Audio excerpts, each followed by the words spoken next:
Also, having New Mexico. She told me about that. Oh, man, that's great. So this is the area where we're going to do it. It's going to be Zoom, so people are going to be able to log in on Zoom for those who need to. This is Dr. Bruce Carrico. Hey there. Howdy. How are you? He's one of our elders here at the church. This is David Miller. Hey there. Hi. How are you? One of our elders here at the church as well. Meet you. Appreciate you coming over. Yes. Well, you may want to hold that until after, because you never know really what you're getting into. De-escalate. Yeah. When you ask for a marriage or family therapist to come and speak to you, I'm all for treating some issues and problems. Is that your pillow there? I call that job security. Yeah, that's my pillow. It's the one prop I brought. So that way, if anybody gets tired, we can give them a pillow for their head. Or I was gonna say you throw it out. I was gonna say there's no more. Okay. The board's not the fanciest, but that's fine. People will be able to see it. No, that'll work great. And sweet. Here's some tissues if people start crying. I don't know if you'll need these. They should need them for this talk. Okay, but keep them handy. I mean, the mark of a good therapist is if you're going through tissues. Oh, yeah. Because I own stocking paintings. And I should. There we go. If you can't make your client cry, you ain't worth your time. We just ain't getting to the real stuff. No, that's real. That's real. You can get through to the limbic system or something. That's right. Yeah, that and the stubborn system that all of us tend to have. I heard somebody say here in America, when it comes to lifestyle, there's a problem in Americans have hardening of the arteries. One doctor was saying that. He said, what do you mean by this? He said, hardening of the arteries. We ought to do this, we ought to do that, but we don't want to. I'm going to remember that. I'm probably going to quote you on that. That is so true. It's funny. Anytime I have had a new client today, and it's going to be fun working with them. But anytime you got somebody that's struggling with addictions, Oh, yeah. I can tell real quick how serious are they of really wanting to overcome addiction. Yeah. Because as soon as I start suggesting, okay, you know what? If you want to get rid of this, here's the things. We just said this and this and this. Well, I don't know about that. It's like, okay, you know what? I tried that. You're just sitting here wasting my time, because the main thing about an addiction is it's the control factor. Yeah. And when you have somebody that's struggling with addiction, if they want to control their recovery, forget it. All you're doing is wasting time rearranging furniture on the Titanic, because it's going to still stink. So, I mean, that's what you got to first get to that level. It's like if the human will can decide no matter what, I'm out of here, and by God's help, maybe I'll succeed. And that's it. But that's it. We get, especially in our culture, we've got this mentality. We just got to whiten up with it. I just got to work harder. Yeah. I just got to do this and this. But you're missing the whole boat. You can't do it. Right. We're created as relational beings. We have to connect relationally. And when you're isolating yourself, forget it. You're a fish out of water. Seems like if you had a buddy though who could say, "Hey, before you grab another jug of that Jack Daniels, I'll slap your hand and I'll help you through this." That's exactly right. Not just slap your hand. I'll really love you. I'll give you a size 13 up to you, who, because I'll drag you out because I care about you. Yeah, absolutely. And I'll fight for you and your family. Yeah, You know, you're putting him in a double bind of, man, he's fighting for my heart at that level. It's hard to be angry, but yet I don't get my check out. Just lock him up. Yeah. But honestly though, few people love people enough to go to that level of challenging them directly and pushing them at that level and loving them enough to say, brother, look, you ain't living right. You're not living what God had intended for you. You're settling for lukewarmness. Yeah. Don't quit. Most people are afraid to do that today. Yeah. I heard of one lady who was a Bible worker in a church, and she was so interested in trying to help this soul that even on her church day, she showed up when she heard her buddy got sucked into the bar, and go in there to help rescue him, Well, some of the other well-meaning church members saw him go in. Boy, they planned a board meeting for her, so we're going in, So you can see what the mission was. Boy, isn't that the truth? We're going to hit about some of that Wisconsin. A lot of the times we think what the problem is, and we don't know what the problem is. Yeah. We're pretty good as humans at hiding. A pastor, he understood when he came the first time. And somebody was asking him some question. I remember one of the things he come in and he says, something about humans, they're complex. Well, that's why you always have to have a good pastor, because they have all the right answers. they know the clear path. I think it's my cue to walk away. One thing Who's he talking about? What's real nice about having somebody, one of the answers he has, if you only have one answer in your, I heard from a mentor, is pointed to the one who does know everything. So that's the best part of it. Well, and I literally came out of that conversation before I came over there. Yeah. With that new client, in the sense of, look, Yeah. I don't have anything to fix you. Yeah. I'm not going to tell you anything that's new or different. If you're coming in here looking for this magical light bulb moment, there's nothing new under the sun. I think I read that someplace. I said, that ain't it. Yeah. All I hope to do and pray to do is that I can share some things that you may hear differently, that he can talk through me, and that I can have it. Yeah, that's good. And I make two promises with anybody I work with. First one is I'm going to love you unconditionally. I'm not perfect at it, but that's exactly that. Yeah. My dog is really good at it. I need to get his kiss the dog. Man's best friend. I tell you what, if I was half the man my dog thinks I am, I'd be doing okay. But first problem, I'm going to love you unconditionally. Second one is I will accept you unconditionally. And that one I always have to clarify to people, that you are either son or daughter of the Most High. That's not conditional. You want to see me get my panties in the water really quick. So if I hear you buying into Satan's lies to rob you of your identity back, we will fight for that. We've never lost that battle. That's good versus evil, light versus darkness. We don't lose that. Yeah. But here's where I'm very different than most of the therapists. Because I accept you unconditionally for who you are and your identity. I do not accept poor choice of bad behavior, civilized, dysfunctional action. Truth be told, you're gonna have to get mine behind me on that one. Yeah. Because I own the first 4 slots. And I've been home. But we don't settle for the formats. That's not what God intended. We're gonna love you. We'll meet you wherever you are. I don't care what's going on. But we ain't staying here. Let's go. People respond. That's great. You know, it's nice to know there are people who believe that concept of biblical training without him, you can't do anything. No. But with him, all things are possible. Well, you know, and I hate saying this about my own profession. I really hate saying this. And moving here from Louisiana 12 years ago, I thought, man, we're moving middle, well, this is going to be awesome. There's going to be a lot of Christian therapists. We don't want There's a lot of therapists who call themselves Christian. We might Not have very many Christian therapists. they might have a crosses hanging in their window. Well, but the difference is they leave that stuff unacceptable. They don't want That's part of that great controversy you described. they hang together beautifully. Here's a secret. If they don't know who they are, they think it's about them. You'd think if our Surgeon General of the cigarette company, this stuff could kill you, you know. You'd think that just the half million people that you're going to die of smoking related illness, you know, would have been able to turn loose. About 100% of them say they'd like to do it. You know, but you and I also realize he's not permitted to leave the right on the other side of the thing. Without me, you can't leave it. Try to be, whatever. Yes. That's kind of like where you leave it. And it kind of true in the medical world. You know, someone said that during the dark ages, the priest lost his faith, and the doctor found science, so they were going to solve everything. You know? So now the cross never got embedded back into like Jesus, you know, where he could heal the sick and raise the dead, spread the letters. And people say, well, this guy's got all together. That's you know, that was quite an amazing combination. Yeah. Physical, mental, and spiritual. It's rare today. You don't find much of that.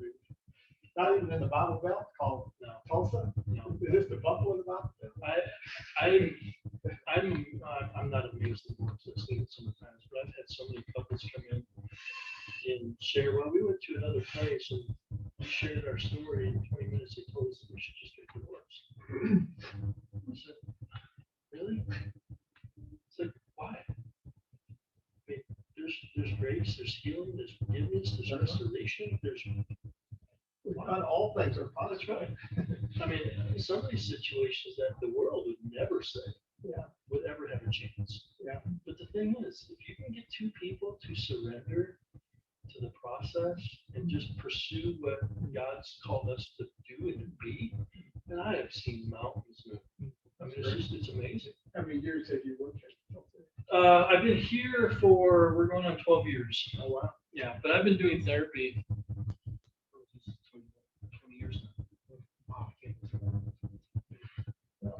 It's good. Been a while. it's been good. Seems like that notion of trying to help people, something has a certain sense of satisfaction. You know, it's very rewarding and very hard. You know, you get the idea, you can sympathize though with the high suicide rate among mental health professionals like psychiatrists and so forth. You can see that if they don't have some big shoulders that they can take their loads and put on, they're going to be. And that's the key. I mean, early on, every therapist I think has to navigate. Because so you want to save the world. And when somebody come in, you feel so responsible. I gotta help. I gotta get inside of a lot of I. You gotta transition to where this isn't about me. All I am is a vessel, a conduit. I just have to get out of the way. And he'll work. You don't have to take it home. But I mean, some of the brokenness. I mean, I actually had one of probably the toughest cases that I deal with. Actually, in Niemann this morning, and I use it in some of my illustrations. But young female came in and she gave birth to a stillborn that was 20.5 weeks. And that's a whole nother level past sadness. It's a growing, I mean, if I sit here too long, I get choked up because it is so hard to process emotion because it goes against everything opposite of what we can think. Because a parent should never have to bury a child, and it taxes the emotional realm so much. It's trauma. It's trauma to the heart. The kind of sword that wounds the soul that surgery scars on the outside heal a lot quicker than those cold. Yes. Yeah. But it's, I mean, with those cases, there's naturally a lot of why questions for people. Why this? Why that? Why God allowed it? And the thing I tell people is like, look, there's a lot of why questions that I don't believe we'll have on this side of heaven. We don't have the capacity. That's a good answer. We don't have the capacity to understand it on this side. We will one day, but there's still tremendous value in asking the why questions. You have to ask the questions because it forces you, pushes you through more layers of processing. I hope that clock's not right because we're going till 7, right? So you guys are really in for it. Oh, yeah. We got about 8 hours of straight. Keep going. I am gonna visit the little boys' room real quick. Rachel, One to the right, there's one also to the left. Take the wheel. that's crazy. I got to meet the siblings on. That's right. Nice to meet you. This is my fiance,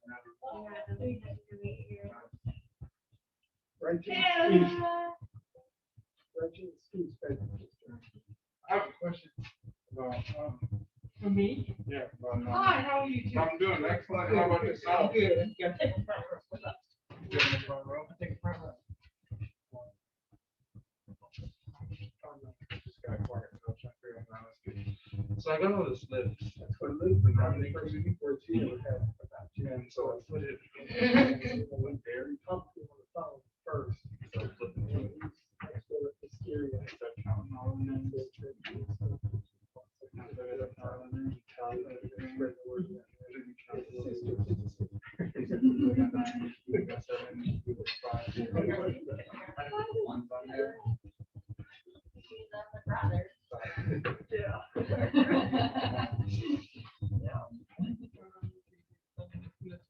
Am I even allowed to count the wrong stuff? I thought about that when I got to the end. Like I got to the end.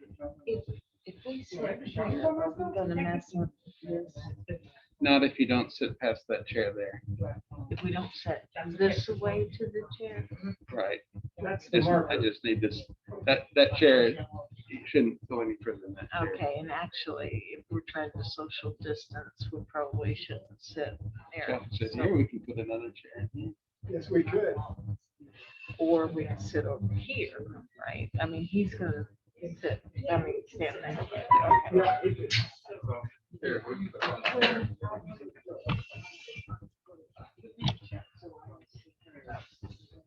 Perfect. Yeah, okay. Okay, sit in the middle of the video. If you want, you can take it with your return. So far. What's his name? Dr. Niemann. Dr. Niemann. So I'm gonna introduce him as soon as, First name. I don't know his first James. name. That's my first name. Get it. I'm in person. This is our daughter. Yeah. Did we see her? You can pull it down. There's a lot of similarities between y'all though. Oh, yeah. I can see who you belong to. And what is your daughter's name? Her name is Rachel. Rachel Baptist. Thank you. Are we good on the Zoom? Yep. All right, so It's a small one, baby. Like a therapist or a fire. How you doing, Doc? Careful. All right. Good. Hey there. Hey there, you can smell it.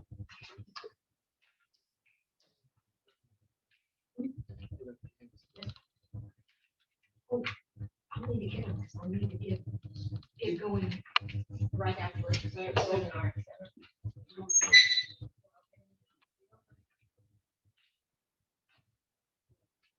all people watching online, just give us a second.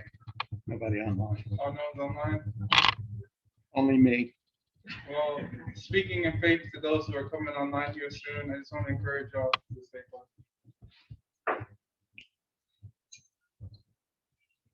Windy day today, huh? Oh, yeah, no. It is.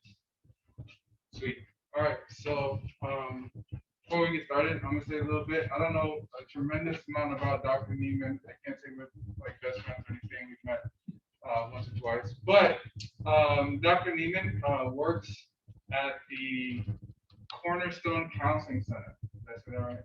Cornerstone Counseling Center, and if I know correctly, he's one of the main top tier therapist individuals that is there. And so he's very good at the work that he does.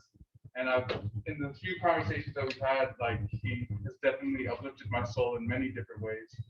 And actually, I just want to advertise the Christian Counseling Center or the Cornerstone Christian Counseling Center. If anyone's interested in any type of counseling, whether it's marital counseling, whether it's individual counseling, no matter what you're dealing with, it's definitely a good place to go and check in. I personally go there myself, and it has done tremendous wonders for me. So I have no doubt that I'll do the same for you guys. So at this time, we're going to have our de-escalation seminar, talking about how to de-escalate situations, conflict management. And so before we begin, I'm just going to have a quick word of prayer, and then I'll let you take over. All right, let's pray. Dear Heavenly Father, Lord, I just want to thank you for this opportunity that we have to be able to learn just how to handle people, especially when conflicts arise and situations seem to spiral out of control. I pray that through Dr. Niemann, Father, you may teach us different tools and techniques and ways that we can handle people, maybe even handle ourselves in those situations. So speak to us in this time is our prayer and our plea. Lord, we thank you and we invite you. In Jesus' precious name we pray. Amen. I also want to mention there's going to be a little time at the end for questions. So if you have any type of questions when it comes to conflict, just feel free to write those down and we'll ask them at the end.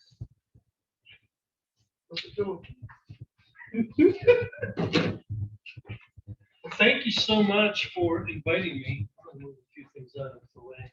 I feel really spread out. I'm used to having a couple people sit right in front of me, so this is a little bigger in space. These types of things really excite me because it's kind of rare, and I don't know why we don't do more of it. But I think for churches to be able to plug in and grab resources is a great thing.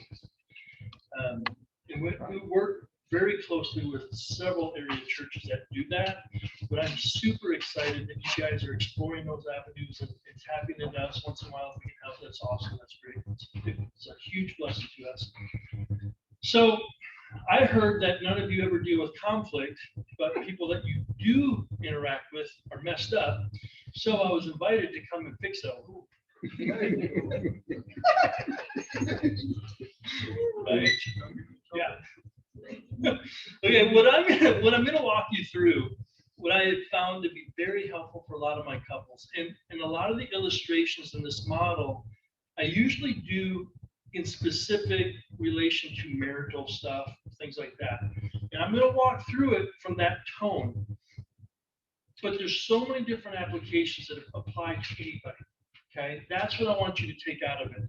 Don't just hear when I'm talking about a marital or a spouse or things like that. Filter through the lens of, these are just really good everyday principles and concepts, no matter who I work with. But I want to talk a little bit more specifically about the marital relationship because that's the closest one that we have. And my experience has been, if people are struggling with conflict, that's usually where you're going to see it the most. Why? Because I feel the safest with my spouse. And I'm going to give myself, whether consciously or unconsciously, more permission to probably act out and not be who Christ's head wants me to be. Okay? So if I can learn how to self-control, self-manage all those types of things within my marital relationship, dealing with anybody else is 10 times easier. Okay? So I'm going to map this out, and I'm probably going to do, it's going to sound a little bit more like lecture on it, which I don't like. But afterwards, we will have several minutes here that if you've got questions, we can dig a little bit deeper. We can chase some rabbit trails if we want. Okay, first thing that we need to understand about conflict. Conflict's not bad. Okay, a lot of times people think that conflict is bad or they're adverse to it. I mean, I've worked with many people over the years that flat out avoid it because they think any type of conflict or any type of emotion of anger or things like that, it's got to be wrong. Well, if anger is a wrong emotion, then somebody please explain to me how Jesus went in and tipped over tables. Because I don't think that went, oh, I'm scared, excuse me, I don't like you guys being here, let me tip over this table. Can you guys get out? He was hot, right? I mean, was there some anger there? I don't know, and yet we know he's perfect. Righteous indignation.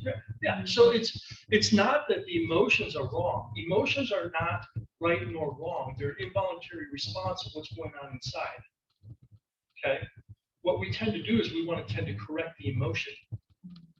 Now, here we go. I'm chasing rabbit trail already.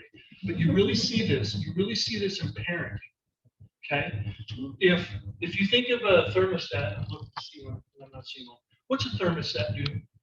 Control the temperature. Exactly. It regulates the temperature. Okay? So we've got a safe zone that if it gets too hot in here, it's going to kick on, boom, we're now here, it's cool. Too cold, now we're warm. It regulates. Parents are in charge of regulating their children's emotions. We're tasked to help them regulate or properly regulate their emotions. So, example, I never forgot this example. My wife and I went to premarital counseling. It's about our 4th session in. My college football coach, he was doing it. He said, all right, today we're going to talk about emotions. What do you think the typical guy thinks after he hears that? I was like, no, this is going to be fun. But I never forgot this illustration. He said, so if my little girl comes home and she's upset and she says, I hate Susie. What do 9 out of 10 parents tell their child after they hear the word hate? We don't hate him. We don't say that. So then for Susie, it's like, now she's down here. It's like, ooh, okay. I don't know what I'm feeling. It's really strong, but I know it's wrong. I've been told it's wrong. Because she's not going to question her parent or authority figure. Okay? So she's feeling all of this emotion, but she has no clue what to do with it. Where his suggestion was, and he took it to the extreme, but he proved the point. So when little Mary comes home and she throws her book bag down and she says, I hate Susie. He doesn't say anything. He pulls a chair out, sits down at the table and says, well, I guess if you hate Susie, then I hate Susie too. Ooh, stay with me. This is when a lot of people, what? I get it. And he sits down at the kitchen table and, well, come here, Mary. And he sits his little girl on his lap and says, well, tell me about your day. Well, you know Mary is going to go to the toughest part about her day because she's hurting. Dad, I was outside today at recess and we were playing kickball, and I kicked the ball so far, it went all the way to the fence. She's been so proud of me. And I was going around first and I was going to second. Susie, she tripped. She put her leg out. She tripped me and I fell and skinned my knee. I was called out, and she's just unpacking this experience. Now, Dad is there hearing it. Oh, sweetie. Oh, I'm so sorry. Oh, I know how that feels. What did you do then? What did you say then? Then what happened? Dad is pulling all of this emotion, all this hurt out. And you know what's amazing for kids and most adults? Yeah. If you validate the emotion, they will work themselves out to where they will learn to self-regulate. But what we tend to do is we want to correct the emotion, not the behavior. I don't like it when you're angry or you're upset or you're mad at me. You need to change that. If somebody can't be safe of opening up the window of where they are internally, emotionally with you, I can guarantee you they'll never feel safe enough to open up the door for you. Okay? The emotions that we're going to see in any situation are an internal barometer or a window inside what's going on. They don't need to be corrected. They need to be heard and validated. And then that doesn't mean that they're right. Let me be very clear. Doesn't mean that they're necessarily right. But you're not going to get anywhere by telling them that their emotion or what they're feeling is wrong. Because it's a hard rejection. You will get a resistance every time, I guarantee it. But it's amazing. Another example, my oldest, this is probably when he was 9, okay? He walls off and hits his little brother who's 2 years younger, which he's a horse. Little brother's built like his daddy, he's a knuckle dragger, big dude, as big as older brother. Walls off and hits Andrew. Easton, sit your booty down here. And he is very tender-spirited, instantly tears. I've got to be very careful how I speak to him because I will crush his spirit. He's like his mommy. And I've given her full permission. If she ever hears me say or do something that would do damage, she gives me the sign, I back off. Why? Because I'm going to defer to her. Because she's connected with that. Now, little knuckle dragger, I take him. Okay? This is team effort. Sit your booty down here. He's crying. What's wrong? He makes me so mad. He always breaks all my Legos, and he does this and does that, and I hate it. I don't want to touch my stuff. And he's just a vacuum. I get down on his level and I say, buddy, it's okay to be angry at your brother. It's okay to be mad at your brother, but it's not okay to hit him. Okay? Validate the emotion, correct the behavior. Make sense? Okay. I chased the rabbit trail before we even got out of the started. All right. This is a barometer to measure our level of intimacy. Now, my definition of intimacy. All women know this, but very many guys don't, so I always say intimacy is more than sex, believe it or not. There's a lot of things that go into intimacy, hundreds and thousands of things. But my definition of intimacy with any relationship is depth and quality of the relationship, okay? This represents time. How long does it take us to work through this conflict, okay? Whether it's 2 minutes, 2 hours, 2 days, 2 weeks, 2 months, 2 years, doesn't matter. Now, as I said before, first thing we got to realize is conflict is not bad. If you do not have it, the relationship will never grow and build intimacy. It's no different than if you go to the gym, okay? And you're lifting weights on that bar. And if you never add any weight to that bar, what happens to your muscles? They just get used to it. You're not doing anything. It's the process of adding weight, adding conflict, to where now when you're doing that, it's like you're straining. Well, what happens? Muscle fiber actually literally rips. And I can show you some stretch marks from college football where you grow so fast that your muscles are ripping. For about 3 days, it's like, oh man, I'm sore. You can't straighten your arms. About the 4th day, it's like, all right, hey, I'm back. I can feel good. Well, what happened? Your muscles have come back and they've repaired themselves, but you now have grown in muscle mass and muscle strength. That's what conflict does to a relationship if we have successful conflict resolution skills. Okay? And I don't even like the term conflict resolution because it gives this notion of one person's going to win, one person's going to lose. That's not what it is. Okay? It's more of a negotiation process. Okay? So first thing you got to realize is conflict is not bad. If you flat out avoid it, you're going to see the problems that will come. But it's how do we navigate it, okay? So the first thing in this model that we have to figure out is, do we have a problem? All right. Now, what makes a problem? There's a lot of things that shape our understanding of what we believe is a problem. Here's some simple things, just for my wife and I. I grew up in a family dynamic where I watched my parents argue. Now, there was never yelling or screaming, nothing like that. But I could see that they were having a deep fellowship. They were upset. Dad would get upset. He'd walk out. They wouldn't talk. They would always come back. They'd always figure it out and make up and fix it. I watched that play out literally in front of us. My wife grew up in a dynamic over here where she never saw her parents argue. Okay? Both of those are two very different experiences.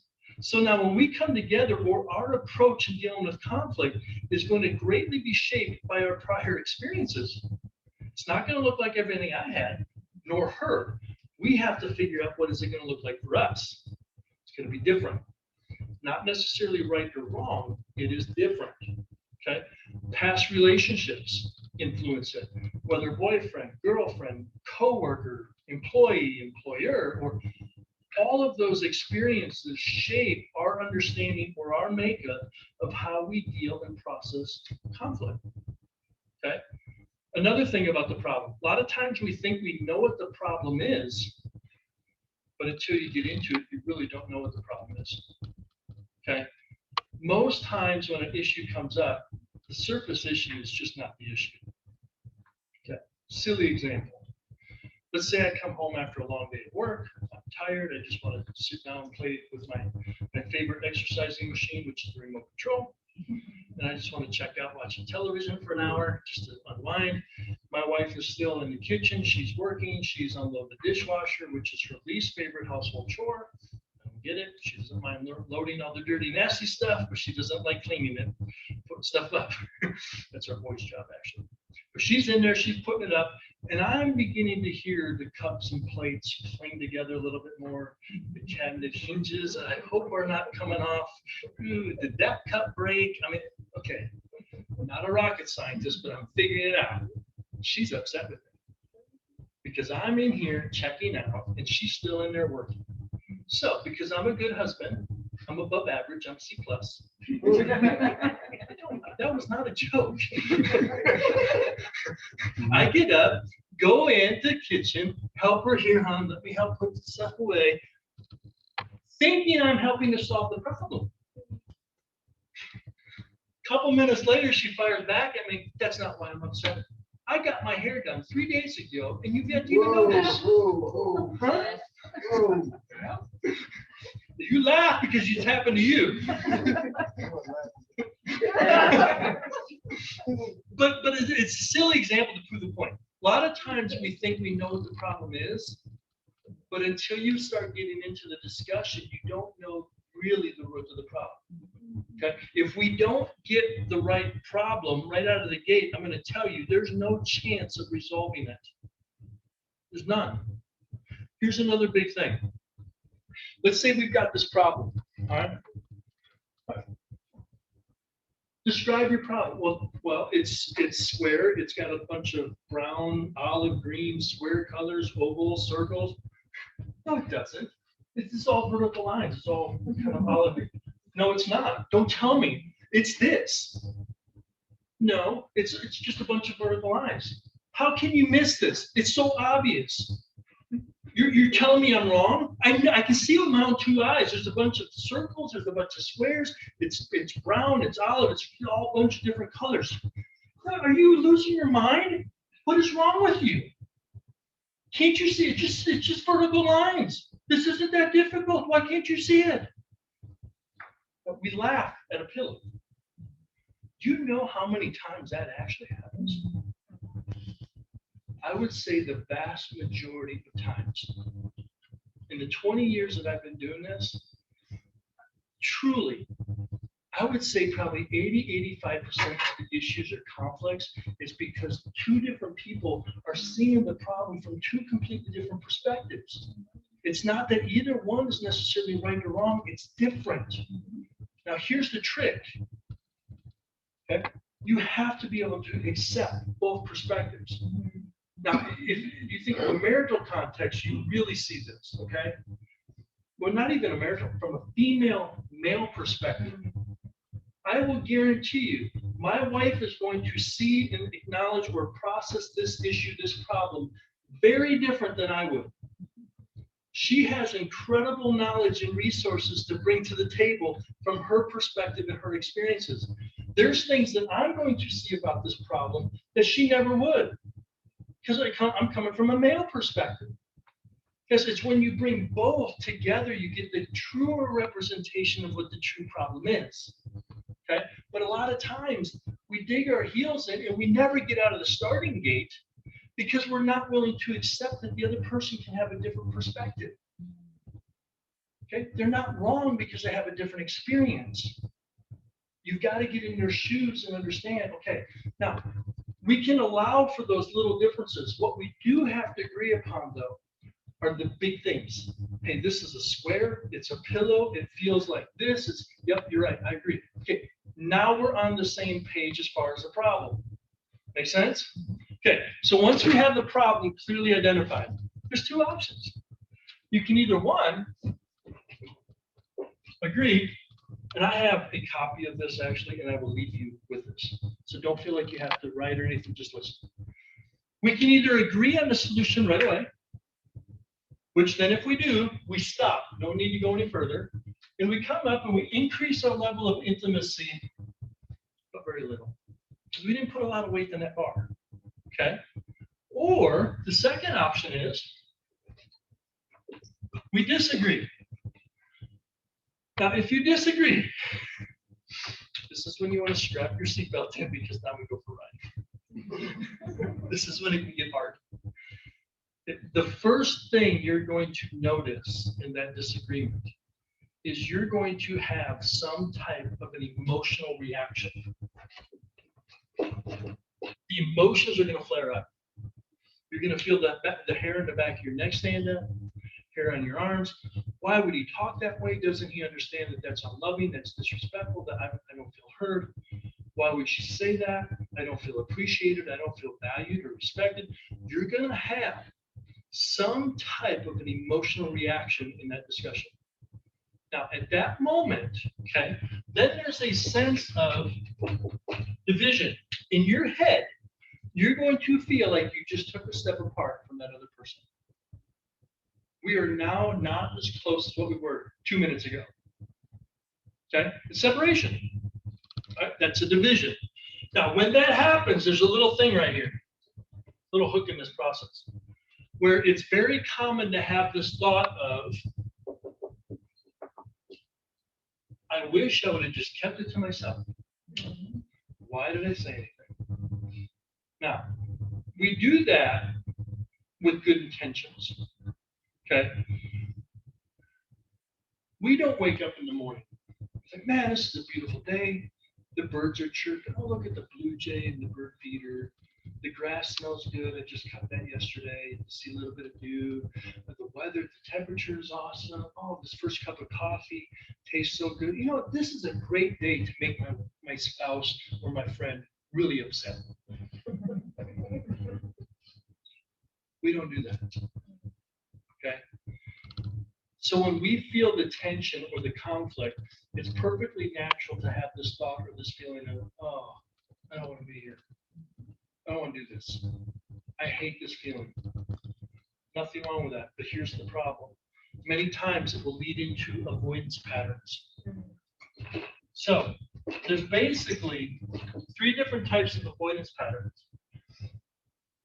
The first type of avoidance pattern of I don't want to deal with this conflict is we numb out. Now, numbing out is, example, my wife has made this meal, she spent an hour cooking, I sit down, fork full of mashed potatoes, put them in my mouth, and there's lumps in them. So what normal? There's lumps in these mashed potatoes. That's not how grandma makes mashed potatoes. How's it going to make her feel? First, I may have to duck because the mashed potatoes may be coming at me, but it's going to hurt her. It's going to hurt her hard. Next day rolls around, we sit down for a meal, and she's worked on it. She spent over an hour fixing this dinner, fork full of mashed potatoes. Why we're having mashed potatoes 2 days in a row, I don't know, but I don't say anything. Put in my mouth, they're nice, smooth, and creamy, just like how grandma makes them. But I don't acknowledge it. Then I go and reach for a biscuit, and it's the same shape, color, and hardness as a hockey puck. And I'm telling you now, we don't have to wait until we hear the smoke detector going off before we take these out of the oven. Probably not the right buzzer we should be listening for. How's it going to make her feel? Going to hurt her. Now, if I make it a habit or routine to criticize her cooking every time, what do you think she's going to do to those emotions? She's going to numb out to them. Why? Because she can't leave her heart wide open to be crushed and devastated every single time now. She's going to numb it out in order to survive. It's a coping strategy. It's also an avoidance of dealing with the conflict. To where eventually I can make enough wisecracks on her food, I can say something that's going to literally go in one ear and right out the other. It won't even phase her. Why? Because her heart is numb. Okay, it's grown to callous. The second type of avoidance pattern to where I don't want to deal with this conflict is we simply slide out. Now, sliding out, the best illustration is your typical workaholic. Now I'm just going to stay here at the office for another hour or two because they appreciate me. They value me. I feel like I get something accomplished.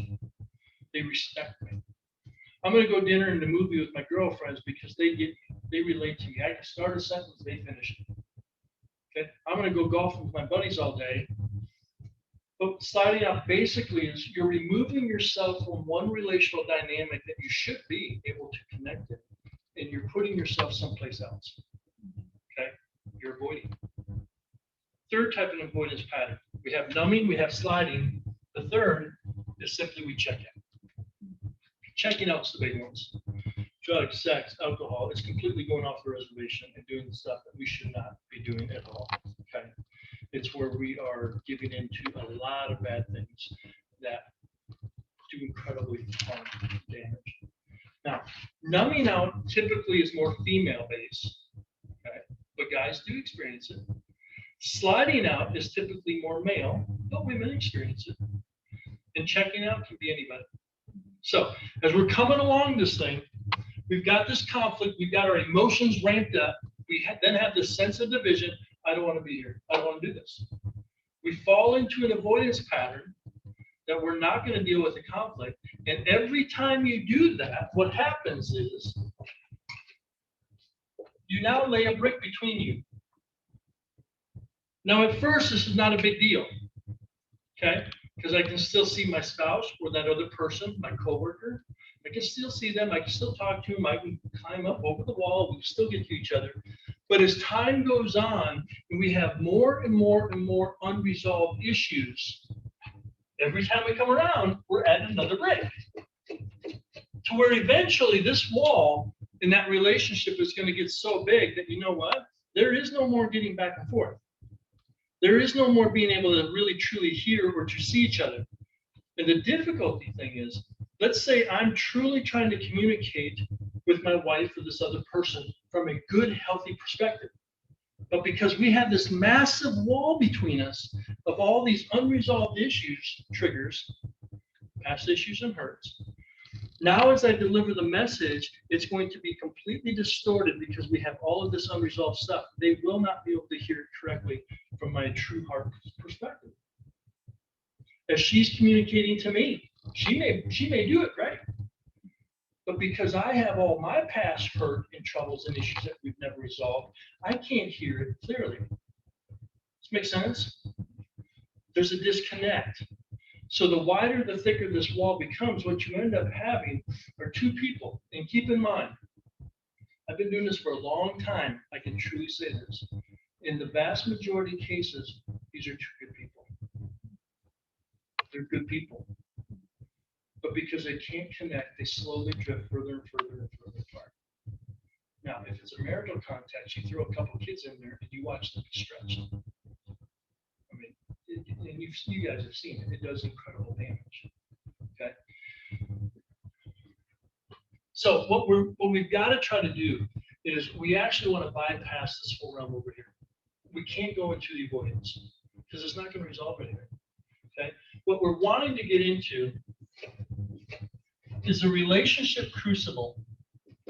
Now, if you think of a crucible, I think of an illustration of if they take like gold from the earth, it's mixed in with all of the impurities. They put it in these huge, big cast iron pots, and it gets hot.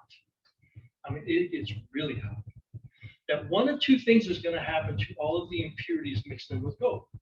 Either one, they're going to burn up. And you'll see sparks and flames shooting all over the place. Or it will simply separate from the gold, and because gold is heavier, it sinks to the bottom, and then all that trash rises to the top.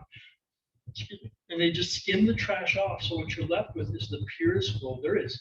It's the refining process. That's what a crucible does. That's what we want this relationship to be able to get into and to do. We want to get rid of all the stuff, the impurities that are messing with that relationship. So when you come out, you have a really good, healthy, strong relationship. Now, there's a little wall that we have to jump over before we can actually get into this crucible. Any idea what this wall could be called? We all have it. It's our pride wall. It's our pride wall. If we take in any sense, of pride into this process, which could sound like this: I'm right, you're wrong. You have to agree with me. You have to see it my way. We have to do it this way. Any sense of pride into this, because it gets heated, it will automatically spit you out, and you will go back over to an avoidance pattern. Pride is the one thing that will stop this process that quick. Okay? Because when it's about pride, what you're saying, it's about me. It's no longer about us or we. Okay? That will never work. I can guarantee it. Speaking from experience, because I've tried. It just doesn't work. So we've got to jump over our pride wall in order to get into our relationship crucible. Now, because this gets heated, we need to have some guidelines in place in order to keep everybody safe. Okay? Here's the first rule that we're going to follow. Golden rule. What's golden rule say? Exactly. Do unto others as you want them to do to you. Okay? And truth be told, if we did that one really effective, we would not have to have anything else on the board.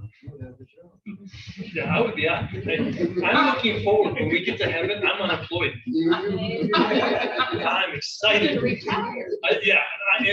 look, I've already spoken for the first 2 million years that Jesus and I are going to be in the wood shop, because I love the word. Come on. So he's going to show me a couple things. So you guys are just going to have to wait your turn. But we got a lot of time, so we'll be good. We'll all get it. Yeah. It's the golden rule. Okay? I'm going to interact and treat my wife the way that I would desire for her to interact and treat me. Okay? Second guideline that we're going to follow in this crucible is do no harm. I'm going to read it. Do no harm. Now let me explain this. Do no harm means I'm not going to say or do anything to hurt your heart, because that's not what this is about. I want unity. I want connection. I want relationship. I want healing. I want restoration.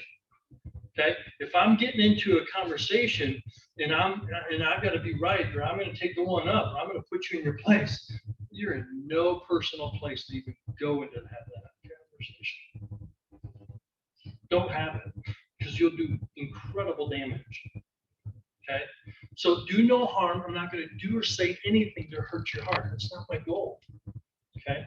Here's the other side of that coin of do no harm. I have to make it safe for my wife or that other person to come to me. Now, here's the example I use for this, which works great when I'm in my office, because I usually bring my white lab to the office with me. She's a big girl. She's dogs take after their owners. She's thick. It's a nice way of saying this, maybe a little. Anyways, if I call, well, her name's Monroe, but her nickname is Ro. If I call Ro off her bed, say, come here, Ro, come here. You're going to see this big, beautiful white lab, big boxy head, which I hope she's pregnant. She's going to come over, and not just her tail is wagging, her whole back is wagging. She's really excited. What is she expecting as she approaches me? Yeah, attention, love, affection, pet. That's what she's anticipating. But as soon as she comes to me, if I slap her across the face, go lay down. She'll look at me, she'll go lay down. A couple minutes later, come here, Will, come here, come here. She's going to get up, she's going to come over, hold back and wagging. But then again, I slap her, go lay down. If I keep doing that, and I promise you, it will not take long with her, because she is an incredibly gentle spirit. I have to be careful how I even talk to her, because she absorbs the emotions. Eventually, come here, Ro, come here. You're going to watch this dog walk over very slow. Her head's going to be close to the ground. Her tail's going to be tucked between her legs. You'll see her shoulder blades. And fearful, because what is she anticipating? Slap. Going down. Eventually, come here, Ro, come here. She will not get off that bed. She'll no longer come. But guys, we do this in relationships all the time and don't even realize it. Don't even realize it. Lindsay's my way. Lindsay, what's wrong? I see something bothering me. What is it? And she opens up, or she shares her hurt or her pain or her issue, her conflict with me. As she's sharing it, because I don't want to hear it or I'm not in a place to receive it, I respond in a very negative, hurtful way. I reject it. Ooh, that stings. She goes off. Sometime later, they can see something. Lindsay, what's wrong? Something bothering me. What is it? Tell me. Now she's sitting over here thinking, last time that didn't work too well. But maybe this time he's open to hearing it. Maybe he's willing to look at himself. Maybe I can share my heart and he'll receive it. And she opens up and she shares again. But because I'm not in a place to receive it, and honestly, most times when I respond in a negative way, it's nothing because of her. It's due to my lack of maturity, emotional intelligence, my own fears and insecurities about looking at myself. And because I'm not willing to do that, I reject her again. And it won't take long before she learns it's not safe for me to share my heart in this relationship, and she'll shut down. Okay? Because that happens all the time. We don't even realize it. So another rule that we've got to follow, or guidepost, is one, the golden rule: do no harm, but you have to make it safe for them to approach you. If you're not safe, who in their right mind is going to approach you? Okay? The third rule that we've got to follow is full value contract. A full value contract is this. Let's say this represents on the inside of me. And inside is what I see and feel internally. No one else does. This one represents outside. It's what is projected. It's what other people see. Okay? Now I'm going to put some numbers on here. 20 and 80.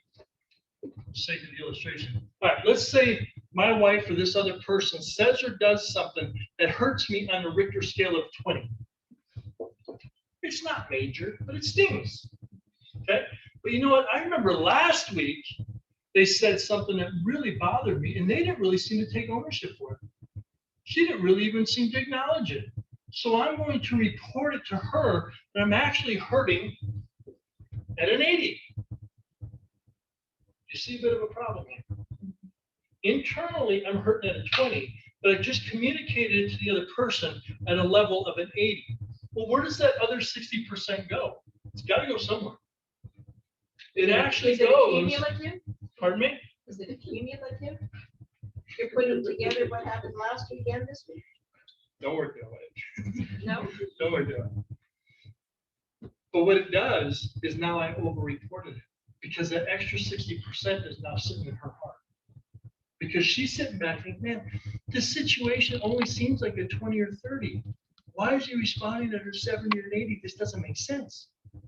And now she's having to use a whole lot of mental energy to try to figure out, okay, what does this mean? It is mentally exhausting. Now let's say the opposite happens. Let's say she says or does something that hurts me internally at an 80. It's massive. It cut deep. But I only communicated it to her at a 20. Where's that 60% go? Sits in my heart because I underreported it. Now, this is important. When I overreport it, it will feel like an external rejection for my spouse or that other individual, because I will not believe that they're doing enough to make it right. I will feel rejected. That's one thing. When I overreport it, or when I underreport it internally, and I'm not truly sharing my own heart, my own emotions, and I'm not being real with myself, that is an internal rejection of self. That's a whole other level. Does that make sense, the difference? Okay, because when we don't give our own heart a voice, and we're not being true to ourselves and being authentic, we can never expect somebody else to do that first. It's contradictory. Can't happen. And even if they do, I will not be in a place to ever receive it personally. That other person could jump through hoops and be perfect, but I would never be in a place that I could actually receive it. Okay? So full value contract is simply this. If I hurt internally at a 50, I have to report it externally at a 50. My yes has to be yes, my no has to be no. How many times have you heard this? Hey, are you okay? What's wrong? I'm fine. Okay. I'm not the sharpest tack in the box, but I'm pretty sure that's not what fine looks like. So now what am I having to do? I'm sitting over here thinking, okay, what did I do? What happened at dinner? What happened there? Did I say something? Did I forget the trash? I don't know. And then I love this. What's wrong? Nothing. You mean, how long have we been married? We've been married for how long, and I have to tell you this? I love that one. That's one of my favorites. Oh, I'm sorry, I can't read minds yet. Said, no. You have to be true with yourself in order for them to truly know where you are. Okay, full value contract. Insides and outsides have to match. Okay. All right, last one is just having a never quit commitment or heart or attitude, but this mindset of, look, we desire restoration, we desire closeness, we desire to solve this. We're in this together, and we're not getting out until we figure out what the solution is. Why? Because you have tremendous value to me. You're a spouse, you're a brother, you're a sister, whatever. But that's the example. He wants us to be one with each other. We're part of a family, right? Okay. You know, my right arm, my right hand, I've never had it over the past 47 years. Wow. First time I said that out loud, it was like 2 weeks ago. I've never had my right arm being angry with my left. But you did this, I'm not going to talk to you. I'm going to work with you. I'm not going to work with you. Yeah. No, you pick up that load all by yourself. Nope. You want to dig that trench? It's all on you. You work that shovel all by yourself, left arm. It's not what he designed. Okay, so it's this attitude of realizing that we are so much better, stronger, and healthier as one than we ever can be individually. Okay, but remember, pride will stop it real big. Okay, all right. So we're staying in here. We're working through whatever the issue, whatever the conflict is, whatever the problem is. Okay, we will then come out with a resolution. Now, the resolution must be mutually agreed upon enthusiastic solution. Say that fast 5 times. Mutually agreed upon enthusiastic solution. So let's say I'm in this crucible with this individual, this other person for 15, 20 minutes, and then they come back and say, okay, fine. Now, I may think, oh, hey, maybe I said something that turned the light bulb on. Oh, we've arrived. But what did it probably sound like she did? I'm thinking we're over here moving on to the next step. But more than likely, she probably said, okay, I'm done. She jumped up, she went over to an avoidance pattern. Now, I guarantee you, the next time another issue comes up and she tacks this one on and the backside of it, that's when I'm going to realize, oh, I guess we never did really solve that issue, did we? Because here it is again. That's why it needs to be mutually enthusiastic, agreed upon solution. Now, the other thing that does is it prevents us from keeping a back door. Now, you really see this in parenting, okay? That's probably one of the best illustrations. You have husband, you have wife. All right, well, I think we need to do this. As long as they're making the decisions together, they can be wrong a lot. They really can. Hey, you know what? I think we should have turned left back there instead of turn right. Yeah, you're right. Okay, let's go. They'll redirect. Kids will always follow that. They'll follow that. where you see the biggest issues is when one parent says, no, this is the way we need to go. No, this is the way we need to go. And now what happens is the kid splits the crack. They get off scot-free. And now the parents, husband and wife, they're now angry or upset with the other person because they feel undercut or undermined. And now they're fighting and the kid gets off. Can't tell you how often that happens. Okay? It has to be mutually enthusiastic, agreed upon.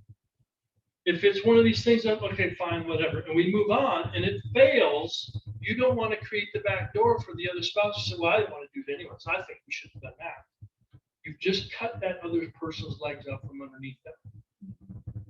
Okay? Incredibly hurtful and disrespectful. You have to be in agreement. Okay, you got to figure out what that is. You got to come out with one voice. All right. And if you can't get to that point, then we probably have not worked through this process well enough yet. Okay? So when you come out with that agreed upon solution, what you're going to do is you're going to build trust within that relationship. You're going to build a trust bridge. Now, any of you ever walked across a swinging bridge? Yeah. Okay.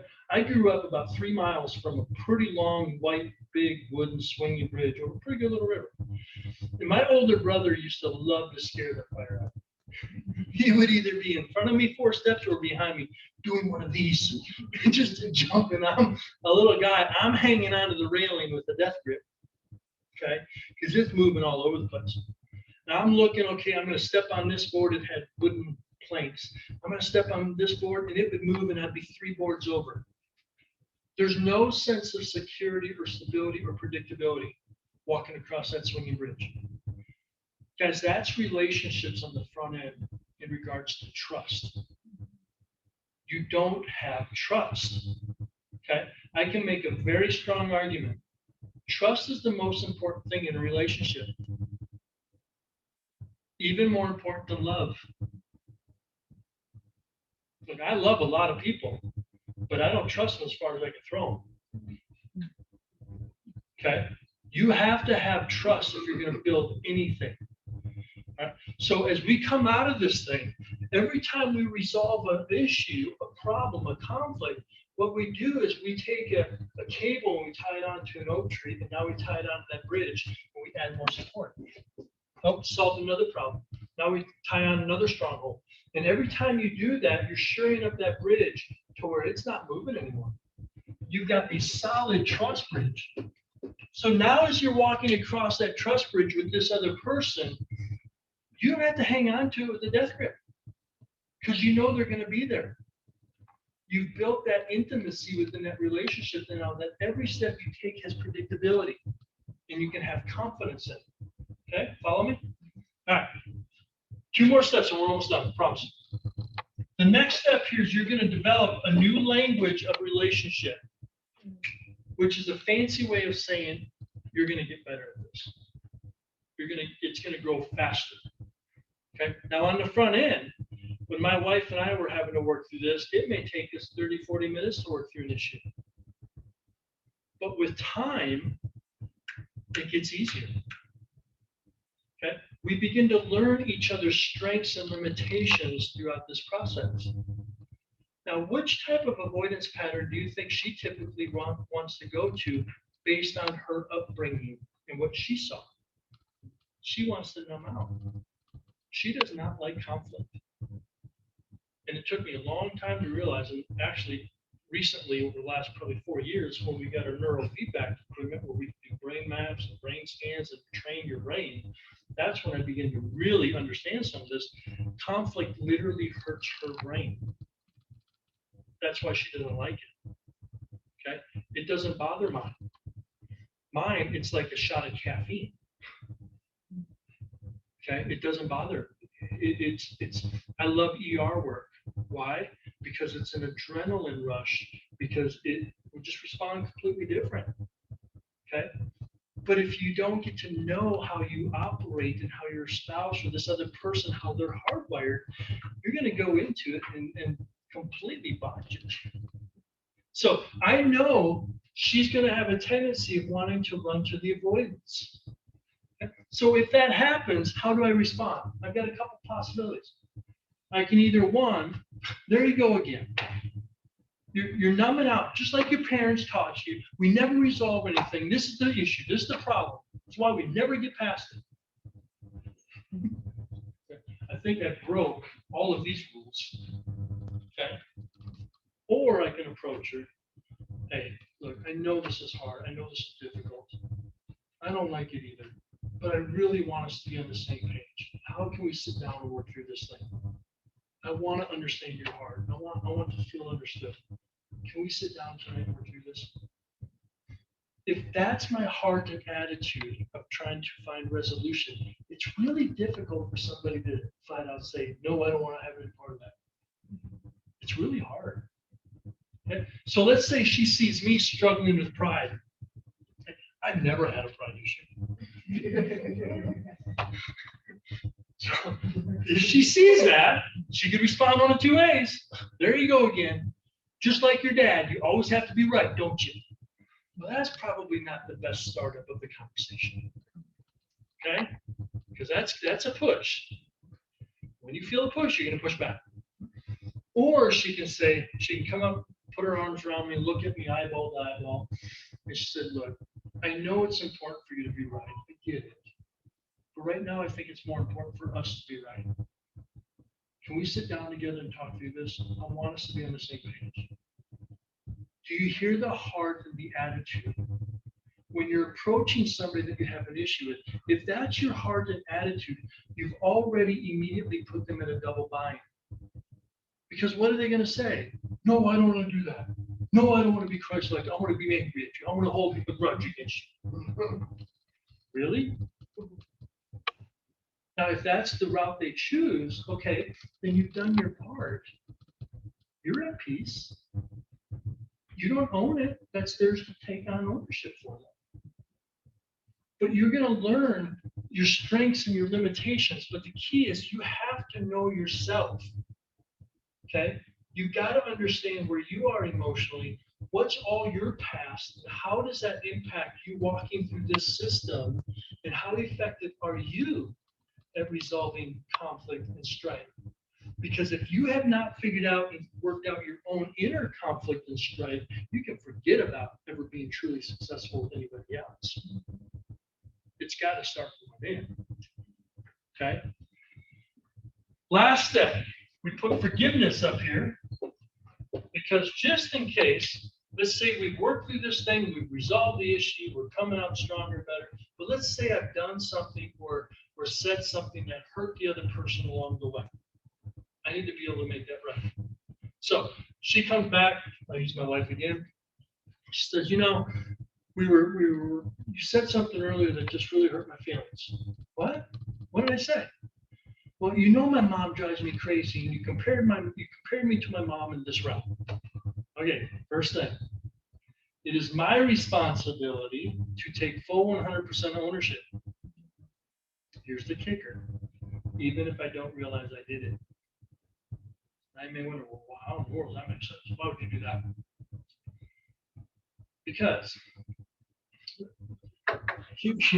here's a real life experience that I had growing up. And it seemed to be Saturday morning, I don't know, at least once or twice a month. My mom and dad would get upset. They'd get into it. They'd go back and forth. It was always in the kitchen, over the kitchen table. Never any yelling, but you could tell that they were in deep fellowship. Okay? Dad would say some things that would hurt mom's feelings. Mom would begin to cry. My dad did not like to see my mom cry. Why are you crying? What's wrong? Mom then would say, well, because you said this, and you said this, and it makes me feel this way, and it hurts my feelings, and blah, blah, blah, blah. And Dad's reaction would be, well, that's not what I said, or for crying out loud. If that's what you got out of that, why do I bother? Why do I try? He'd blow up, take my older brother and I out, work us like Hebrew slaves on the farm that day, shut the door behind us, not so kindly, leaving my mother and my younger siblings in the house crying upset. They wouldn't say hardly 3 words all day long.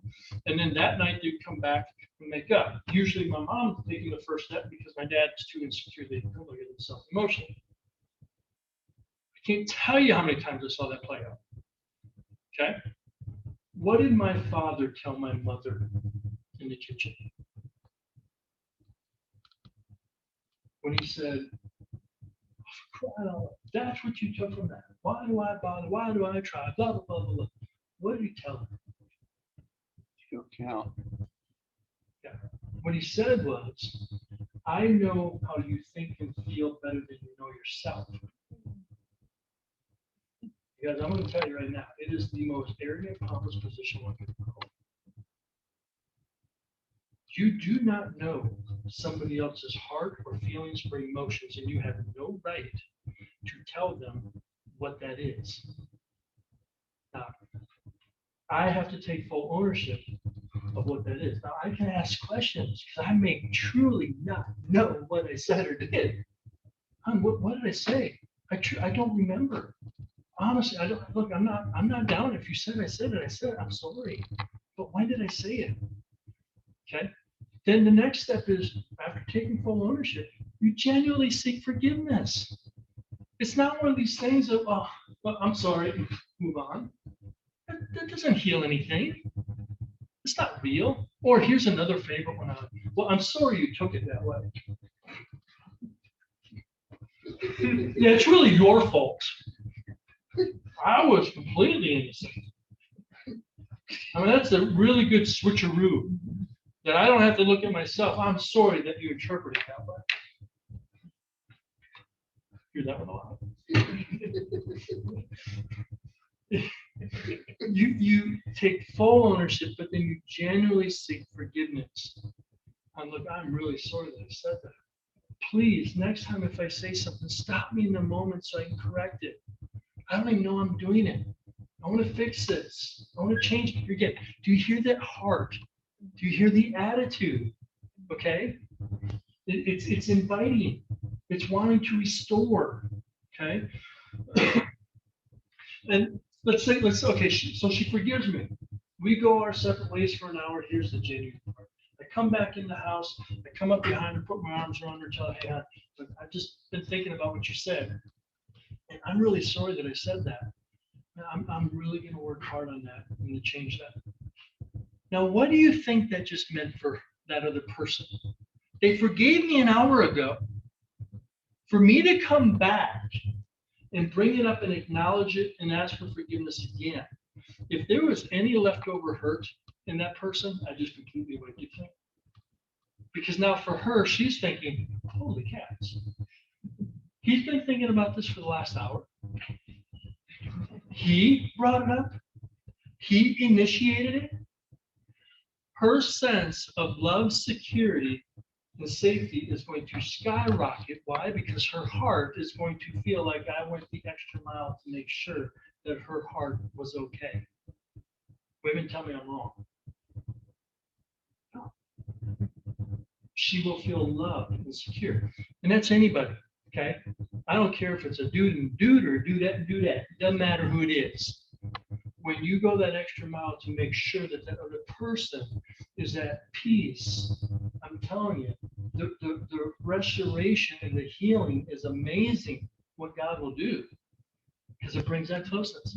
All right. Fast review. I know this is a horrible drawing. I'm terrible at Pictionary, but the one I have here is really good. All right. Negotiation process. Do we have a problem? Yes, we have a problem, but we agree on what the problem is, okay? We got to figure that out. And let me say this. We have to deal with one problem at a time. People are really bad at this. They start talking about a problem. "Yeah, but you did this, and you said this, and you did it." And now we've just lumped in 6 or 7 issues at once, and we flood the system, and it's dead in the water. Okay? We have a rule in my house that we can only talk about one problem at a time. Now, if somebody else has a rebuttal, we can get there, but we first have to work this one out because it will self-sabotage the process. If you're coming back after somebody shares a problem with you and you're having to come back and say, "Yeah, but you did this," to try to justify yourself, you're already in the wrong. Okay, you're not looking at yourself.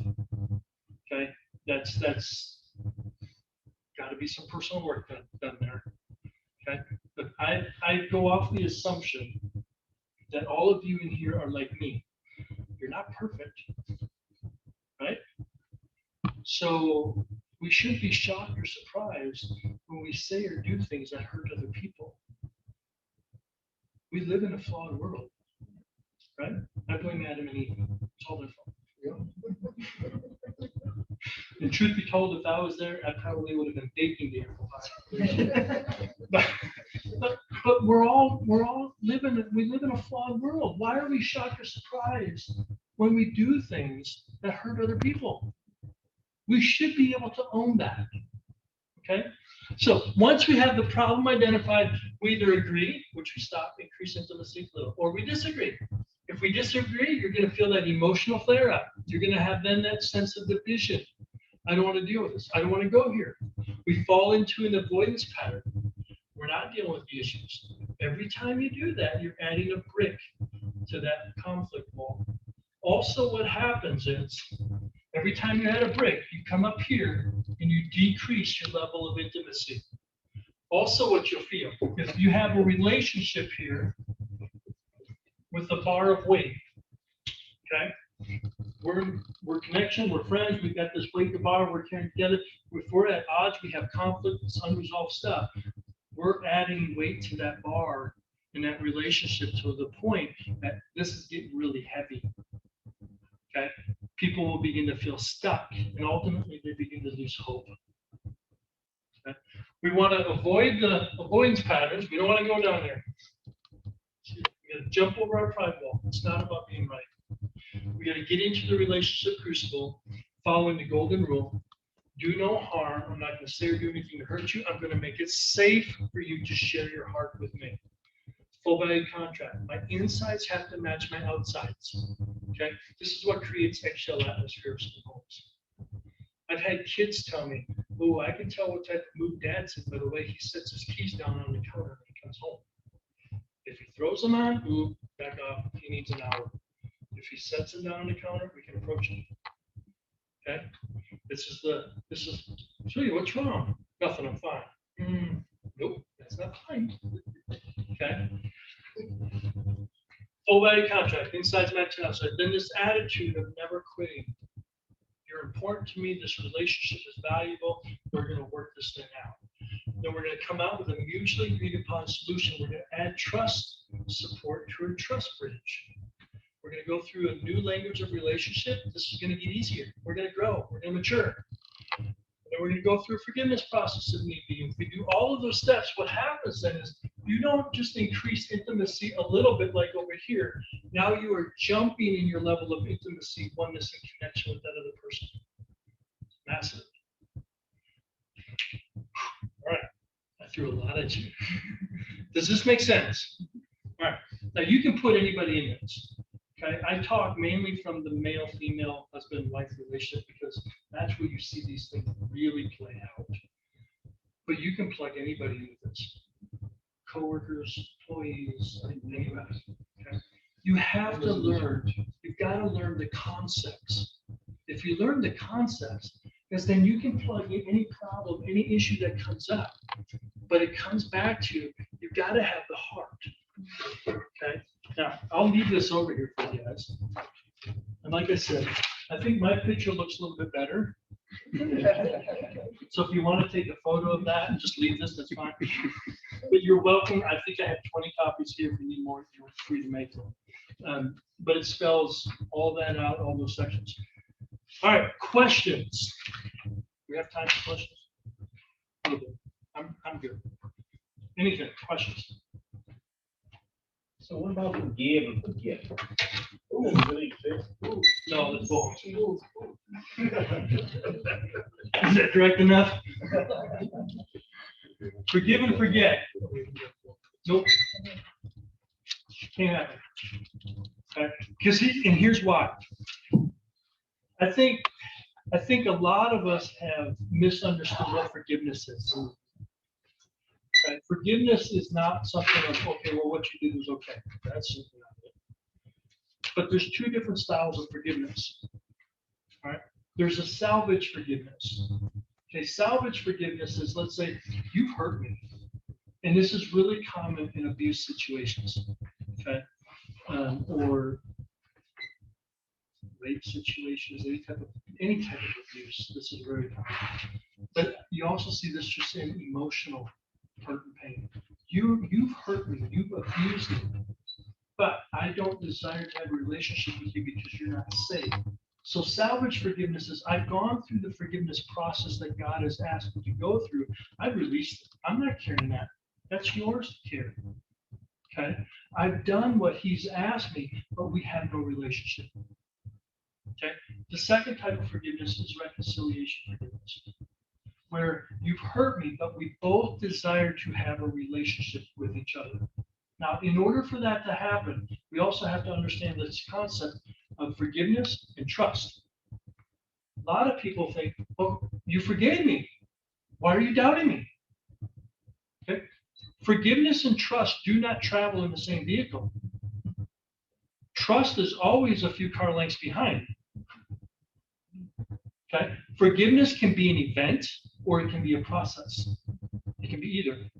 But trust is never an event. And what I see a lot of times is people give too much trust too quickly. So if this person has hurt my heart, and we're going to try in this reconciliation forgiveness, well, okay, well, I got to trust you. I'm going to go back. I'm giving you this level of trust, which I've just jeopardized. I'm now abusing my heart because I'm putting my heart in this very incredibly vulnerable situation. And you know what the other person's going to do? They're going to let it down. Why? Because they've not done the work. So trust is one of these things. Okay, and the other person has to be in agreement that they want a restoration too, which means they have to take ownership. They're owning their stuff, but then they have to agree, let's build their trust. The only way I know how to rebuild trust is that you have to show that you're trustworthy, which means your yes is yes, your no is no, and you must be consistent over an extended period of time. There's no way to fast track that, get around it, get under it, get over it. That's it. It's the only way that you can regain trust. So now if we're in agreement that we're going to work through this together and regain and rebuild trust together, all right, let's say the abuser or the person that hurt me, all right, they're going to do a little bit, all right, I'll trust you up to that. Work a little bit more, okay, I'll extend trust there. Work a little bit, okay, I'll go there. And you grow that trust slowly, incrementally, and what you're doing is then you're protecting your heart, you're being wise to yourself. Now, if at any point I leapfrog and I go up here, chances are I'll sabotage the process because they'll quit working. They'll quit working, and then I've just self-abused myself. Does that make sense? Yeah. So you never forget, but you can forgive and you can heal. And I don't ever want us to forget.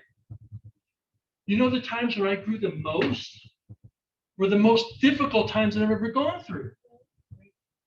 I don't want to forget that. That's part of my story that God is able to use to reach other people.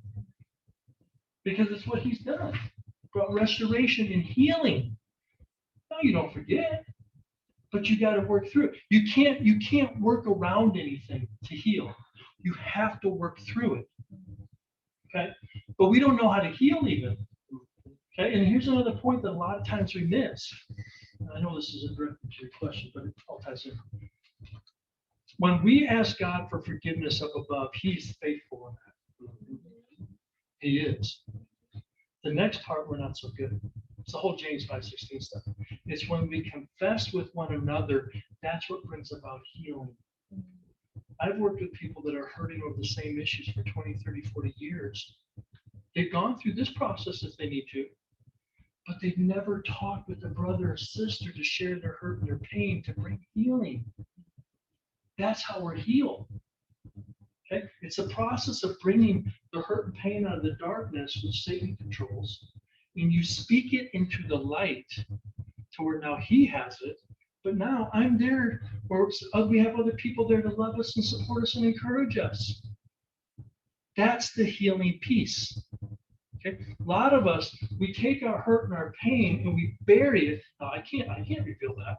Oh, if I share that, they're going to judge me. They're going to think bad of me. I don't read that anywhere in Scripture. That's a fear and an insecurity because we don't celebrate brokenness. Because brokenness is one of the most beautiful things ever. If I ever get my book finished, but I love the title. I'm on my second revision, hopefully it will be done this year. But I love the title of it. It's called Leave It Broke. Because it's so counterintuitive, especially in our culture, we want to fix everything, which ultimately means I need to be in control. And if I'm in control, where does that put God? He's the spare tire in the trunk, and then I'll call him out or I'll use him when I need him to get me out of a jam. But it's a 911 faith, because we love control. Control gives us the false illusion that we can minimize fear. Okay, I'm not in control. Look, the only thing I can control is the 3-foot radius around me right now, and I can't control 98% of what's in that. It's an illusion. But in order to do that, let me put this up here real quick. This is the most important question you will ever have to answer. Who is God? Everybody answers this question, whether consciously or unconsciously. The most important question you'll ever ask or ever have to answer. There's only 2 possibilities. What are they? There's a fork in the road. Two paradigms. Either one, God is God, right? Which everybody likes to say. What's the other possibility? I'm God. I'm God. Now, there's one little word that separates those 2 paradigms. You know what it is? It's in. See, I believe in God. Even the demons believe and they shudder. They're doing better than what we are. Okay? They at least shudder. They know who he is. Even the atheist believes in God, but they can't even admit it because if they're it's another issue. Another issue. Okay, but I believe in God. What it is, it's that 911 faith. It's a one-way communication. You're here to help me. You're the slot machine that I'm going to keep pulling. I'm praying for this. Give me this. Give me this. Give me this. Okay, and it's all wrapped up in that control piece that I said. I want control because if I have control, I feel more secure. It's false. It doesn't work. Where this paradigm is you simply remove the word in. It's not I believe in God, it's I believe God. It completely changes it. Now, in order to truly be over here, there's a couple pieces to it. It demands trust. It demands trust.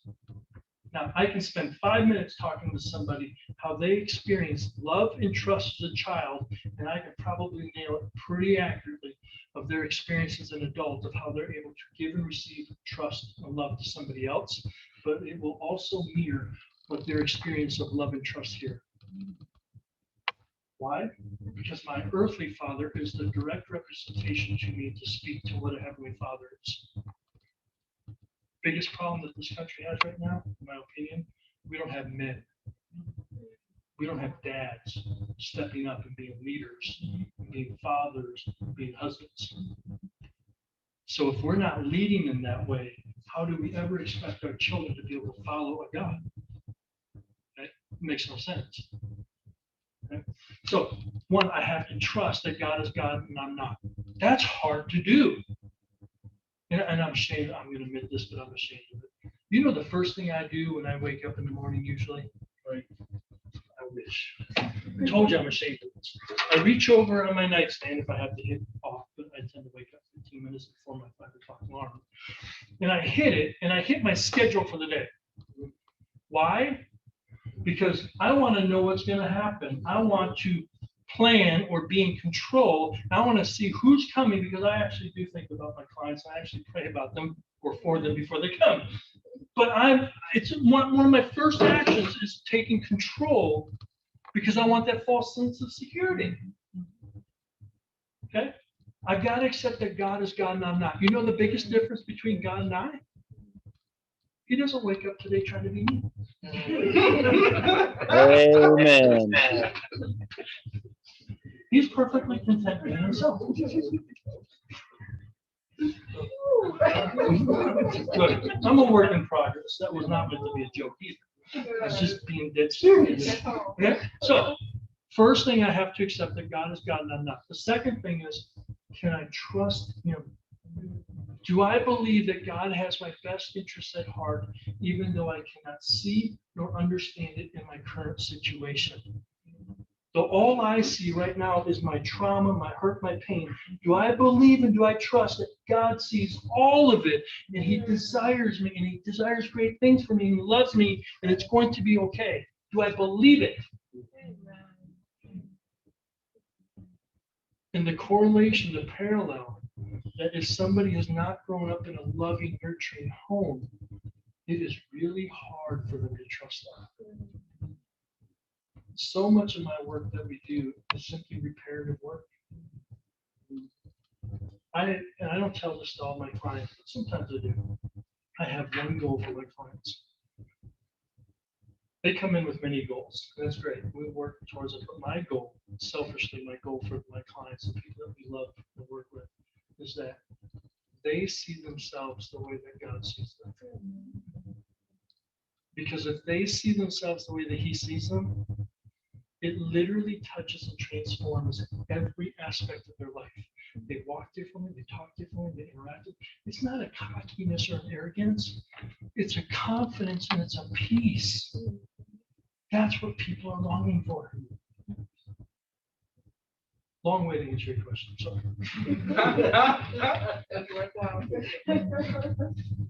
All right. One last question, and I don't want to keep you too long. So how could you apply this method for somebody that you run into that like you're at the church, like you don't really know them 100%, but like you see like a situation is getting out of hand in that sense? You've got to gauge that, okay? If you think of, at my house, I love our house. We have made our house our safe place. It's our getaway. My wife and I are both therapists. It is our safe haven. We have a chance to be anywhere on this earth. It is home, believe it or not. We love our home. But there's some people when they come in the driveway, oh, I don't know you, or I'm going to meet you at your vehicle. I don't want you to get out. I don't have a relationship. There's other people when they come in, hey, they'll get out of their vehicle, we'll hang out in the yard. There's other people that we have a relationship. Hey, come around. Come sit on the porch. Let's sit here and talk. Let's discuss. Then there's other people. Hey, come on over for dinner. Come on in. Not everybody makes it to my dinner table. Why? Because we don't have that relationship developed. Okay. So I first have to gauge what level with this other person do I have the relationship with. I may be able to be the one to go to him and talk to him. I may not have the relationship. That means I may have to go and talk to somebody else that does have it. Now, this isn't going the route of gossiping or nothing like this. This is out of love and concern for a fellow brother or sister. You go to somebody that has the relationship that they can go and have a more direct conversation if it needs to be more direct. Now, that also can change though based upon position. If you are in leadership or anything like that, you have more of a direct ability to do that. They're more open to receive that because of a position. If you don't have a position and it's just, I've only seen you from afar, chances are they probably will not receive it. Now, your heart and attitude, like we laid out in this, makes all the difference in the world too. If you approach somebody with palm open, okay, example, if I got my dog here, if you've ever approached a dog like this with palm over their head, if that dog has ever experienced a rejection or abuse, neglect, you're going to watch that dog do this, okay? People do the same thing. Okay, this will get a reaction. Okay, where if you get down on the dog's level and its palm underneath the chin, you're now approaching them safely. They can then hear it. Okay, so it's about your delivery, it's about the approach, and what's the nature of the relationship. Good question. Anything else? Well, sorry, I guess this is a follow-up, but like, so what are some good ways to go under the hand? I'm saying, look, my perception may be completely wrong. And if it is, please tell me. But here's some things that I'm seeing, or this is the appearance. I just want to make sure that you're okay. I mean, I'm seeing or I'm hearing this, or so-and-so, I've heard from somebody else, that we're just concerned about you. Can we sit down and talk? I mean, I would love to hear your story. I'd love to hear where you're at. I mean, what can I do to help? And if I'm wrong, correct me. And this is simply, I'm so sorry that I misread that. Thank you for clearing it up. Hey, can we go? Let's go grab lunch. It's the palm open, but it's the loving invitation. Okay, it's recklessly pursuing the other person. It's hard for them to resist that. Okay, now let's say they go off the other end and fly off the handle. Okay, which is very possible. Because if they're not in a good place emotionally, that is very possible. Now, if they do that, okay, you're not responsible for that. Don't you dare take on somebody else's ownership. Because when you do, then you're owning it and they don't have to deal with it. That's not yours to carry. Okay? As long as you've approached them out of love and respect, the way that I think he would have us to do, you're good. You're pursuing faithfulness and obedience in the process. You're not responsible for their response. Now, hopefully it's positive, but if it's not, all you simply do is respond with love and say, look, I certainly didn't mean to offend you. I love you, I care for you, and if at any point you would like to visit or talk further about this, I'm in, I'm available. But out of respect for you, I'm going to allow you or expect you to make the first move. You're done. And if they don't want to do that, then at some point, then it's time to shake the dust off your feet. Does that make sense? But here again, you pursue faithfulness and obedience. You're good here. So that's all he asks. He doesn't ask us or hold us accountable for somebody else's willingness. Anything else?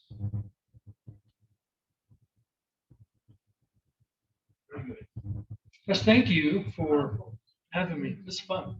I can talk about this stuff for hours. Awesome. I'll leave this up here. Feel free to take anything that you like.